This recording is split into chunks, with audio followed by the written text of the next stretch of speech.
In this video, we're going to discuss a technique called extraction. Extraction is a method of separation that takes advantage of differing solubilities of a particular substance in immiscible, in other words, mutually insoluble phases. Often, what we will be using is an organic solvent that is nonpolar in combination with an aqueous solution. Because the nonpolar solvent will not mix with the aqueous solution, we will end up with two layers. And it'll be the movement of a particular substance from one layer to another that will allow us to separate substances.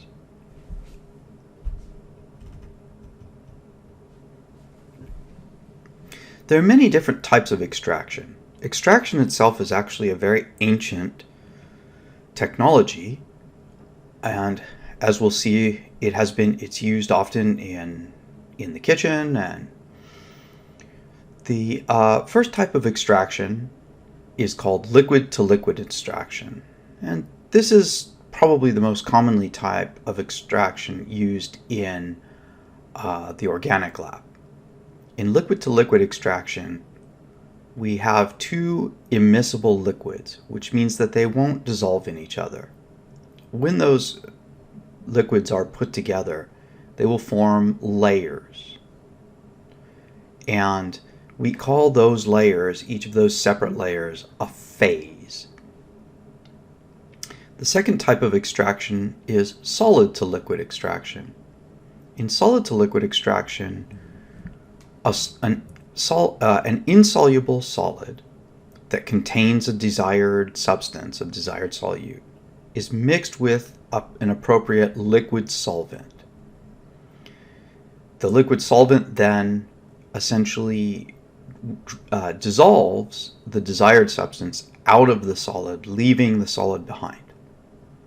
So this actually is a very ancient technology, and we can see this in the brewing of coffee or tea, where we take insoluble tea leaves or insoluble coffee grounds and we mix them with water, and we draw out all of the flavors and pigments that are in the solid, but then we discard the coffee grounds, we discard the tea leaves.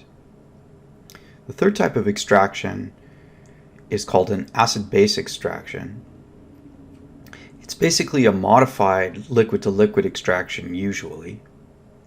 In an acid-base extraction, we use acids and bases to change the solubilities of solvents and cause them to be soluble in the aqueous layer. This is actually the type of extraction that we're going to do in our laboratory experiment on extraction.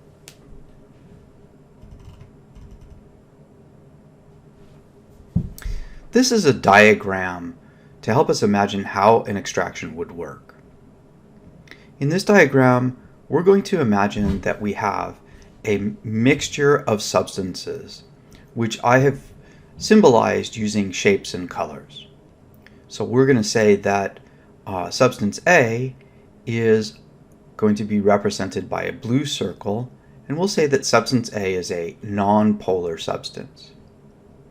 Substance B will be represented by a red triangle, and we will say that it is a solar substance. So we start with potentially a solid that is a mixture of these two substances. What we will do is we'll first take that solid and we will put it into, for example, water. We're going to assume that when we put this solid into water, all of the substances dissolve. Water would be a polar liquid. We're then going to add a second solvent that doesn't mix with water. This will be an organic solvent. It will be nonpolar, and it will also be a liquid. Because water is a relatively dense liquid, most organic solvents that don't have halogens are less dense than water, and so they will form a layer on top of the water. there will be an interface between the two liquids, which will be the line that cuts between the two layers. What we're then going to do is shake the liquids.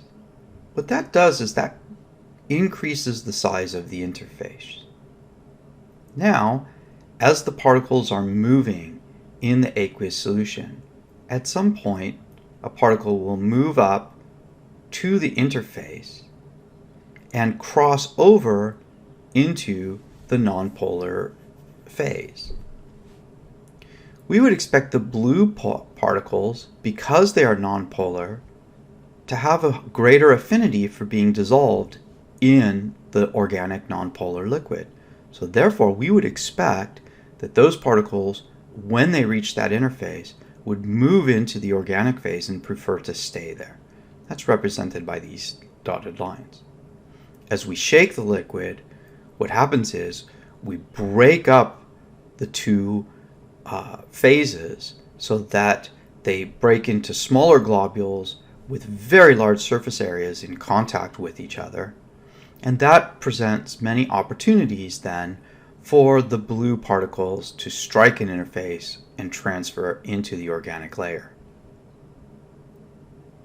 After shaking, if we let the mixture stand, what we will see is that the phases will separate back into layers. Now, however, when we look at it, we will see that most of the nonpolar solute will be in the organic phase, whereas the polar solute should hopefully remain in the aqueous phase. If we then physically separate the layers into separate containers, so an organic phase in one, an aqueous phase in the other, what we will have successfully done is separated these solutes into two separate containers.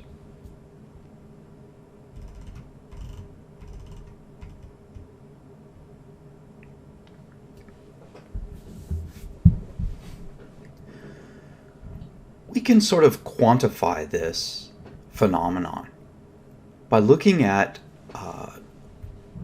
a constant called the distribution coefficient. It's actually generally represented by a capital letter K because, in a sense, it's a form of equilibrium constant. The distribution coefficient represents the ratio of the concentration at equilibrium of a solute in two different immiscible solvents. In other words, if we put two immiscible solvents together and we add a solute, we shake it up and we let it stand, when it finally reaches its desired equilibrium, its desired distribution between the two layers, the distribution coefficient represents the concentration in one layer as a ratio with the concentration in the other layer.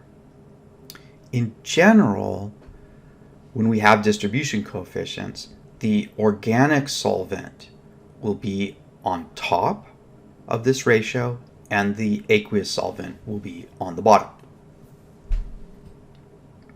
Now, because these are concentrations, we can measure them in various ways. Very often, the concentration will be given as a mass per volume. Let's do an example to show how this works. We're going to imagine a solute that is of which we have 100 milligrams, and that solute is dissolved in 3.00 milliliters of water. The distribution coefficient of that solute in ether water is 10.0. How much solute will be left in the water after one extraction with 3.00 milliliters of ether? So in other words, we have 3 milliliters of water, we add an equal volume of ether, we shake, we get two layers. How much solute will be in the water? So let's set up our equation using our definition. So K is the distribution coefficient, and that equals 10.0. And as we mentioned before, the distribution coefficient is a ratio of number of grams of solute per volume of solvent. Now what we want to find out is how many grams are still in the aqueous layer. Recalling that the aqueous layer is the lower, or in the denominator, of this fraction. So to make it easy on ourselves, we'll set that unknown quantity to be x. And so at equilibrium, we would have x grams or milligrams of our solute in 3 milliliters of water. If that's the case, then we would also have a quantity in our organic layer. To define that quantity, what we will say is there's a total of 100 milligrams of solute. If x are in the lower layer, then 100 minus x would be in the upper layer. Again, 3 milliliters, because as we specified, we're using 3 milliliters of ether. Now it's just some algebra. So, I personally don't like to work with a fraction divided by a fraction. But one very convenient thing you can do is when you divide something by something else, by a fraction, you can actually just multiply the top, or the numerator, by the inverse of the denominator. So that would look like this. Here's the numerator again. The inverse of this would be 3.00 over x. Now, simplifying by canceling out numbers that are both above and below the division line, we end up with this statement. 10.00 is equal to 100 milligrams minus x divided by x. Now we can just do some pretty straightforward algebra. We multiply both sides by x, so we get 10x on the left-hand side, and the x over x cancels out. We then add an x to both sides, so that 100 minus x plus x cancels out to be just 100, and we add 1x onto the left side. And then finally we just divide both sides by 11. In terms of significant figures, we can see that in this division, our numerator has 4 significant figures, whereas our denominator has only 3. So when we calculate this, we end up with 9.0909, but we'll put in a vertical dashed line here at 3 significant figures to indicate that that is where the significant figures of the answer would be. And the units then are milligrams.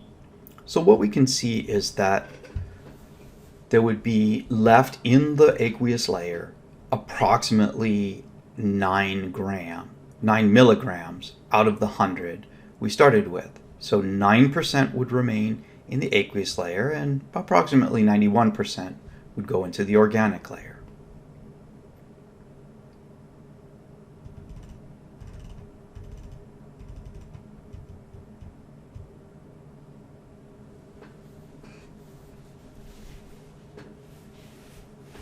I now want to do an example where instead of putting equal volumes of the extraction solvent in one operation, we take those 3 milliliters, we break them into 1 milliliter portions, and we extract 3 times. So the total amount of solvent used would still be 3 milliliters, but they would be used in smaller portions multiple times. So, similar to the first example, we would have solute A, 100 milligrams, dissolved in 3 milliliters of water. The distribution coefficient will still be 10. However, what we're going to do is do 3 extractions with 100 milliliters of ether in each extraction. So 10.0 is equal to, and you'll notice that I just skipped ahead to the point where I multiply the numerator by the inverse of the denominator. So substituting in, we have X for the amount remaining in the aqueous layer, 3.0 milliliters in the aqueous layer. We have 100 milligrams minus X in the organic layer, and there's only 1 milliliter instead of 3. So in this case then, when we get to this step, the only thing that will cancel is the units of the volumes. That gives us this expression. We can then solve this algebraically again, so multiplying both sides by X, distributing in the 3.00, adding 3.00x this time, and then completing the division gives us 23 milligrams remaining in the water. This is actually a pretty sizable quantity when we compare it to only 9 milligrams the first time.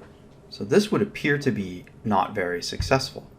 However, what we're going to do then is take this 23 milligrams, which is still dissolved in 3 milliliters of water, and add another milliliter of ether. So this will look, in terms of its setup, very similar to the first one. So we have we're going to have at the end X milligrams left in the water. There's 3.0 milliliters of aqueous layer. There's 1 milliliter of ether. But because we now have removed solute in our first operation, now we are only going to have 23.07 milligrams left to be divided between the organic and the aqueous. So we put 23.07 here instead of 100. So again, we do the algebra, and what we end up with at the end is 5.32 milligrams remaining in the aqueous layer. This is actually less than the 9 milligrams that remained when we did one extraction with 3 milliliters. And at this point, we've only used a total of 2 milliliters. So again, we're going to set this up for our third extraction. I've just skipped ahead to our simplified expression here. The main point, noticing that instead of having 100 or 27, we now have only 5.32 to distribute. So we solve, we get this, and at the end, after 3 extractions, we are left with only 1.22 milligrams of our solute in our aqueous layer. Now compare that to when we did one operation with 3 milliliters of solvent, we had about 9 milligrams. So this is almost 10 times more efficient, almost an order of magnitude more efficient, to take those 3 milliliters, break them up into 3 smaller portions, and then do 3 operations, extracting each time with one of those portions. This, by the way, is also important to notice when we wash glassware and rinse glassware. It's often much more efficient to use small portions of our wash solvent or our rinsing solvent multiple times rather than putting in a huge volume of rinse solvent only one time.